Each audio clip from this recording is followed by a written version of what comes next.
Service, and here are 6 tips for the perfect lawn. We serve Maury and Williamson County and surrounding areas, and we would love to have your business.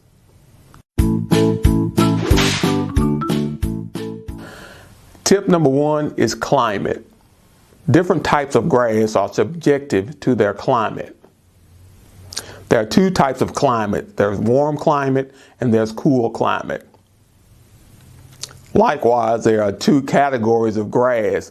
There is the warm climate grass and there's cool climate grass. Here in the Middle Tennessee area, we have very cool winters and very warm summers. So we are a transitional climate. Which brings us to tip 2, types of grass.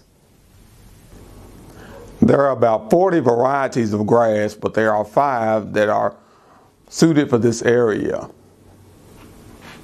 The first we'll talk about is ryegrass. Ryegrass is a good blending grass. If you have bald spots in your yard, or you need to fill in the area, or you need new growth to be placed where something has destroyed your grass, ryegrass is a good choice for that. Now, ryegrass is a cool weather grass, but the only problem with fescue grass is that it has a low drought tolerance and may need watering from time to time. The next grass is Kentucky bluegrass. Kentucky bluegrass is very popular around this area, but it is a cold climate grass, but it may require more attention than others on this list. The next grass is Bermuda grass. Bermuda is a very hardy grass and it withstands high traffic. It has a high water drought tolerance. Bermuda grass is a very dominant grass and has a tendency to overtake any other grasses in your lawn. But the plus side of that is it's able to take over weeds as well. It will smother out weeds. It has a very high drought tolerance. It doesn't need a lot of water and is very good for this area. The next grass is Zoysia grass.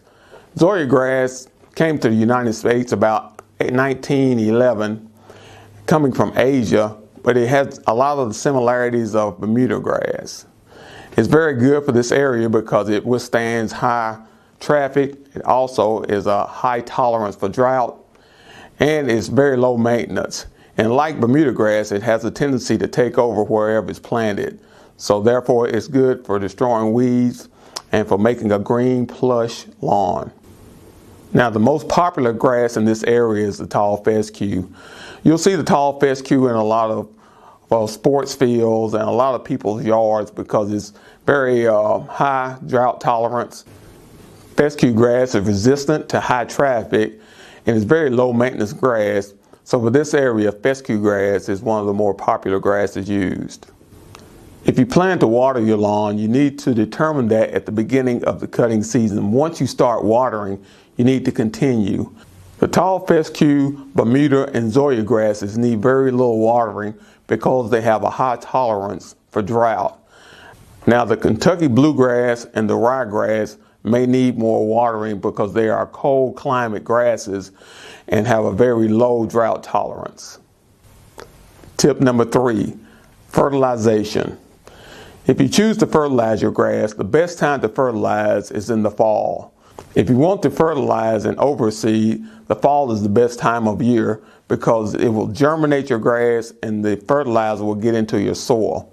Now you can fertilize again in the springtime as well, but if you choose to fertilize, choose a fertilizer that will cause your grass to flourish.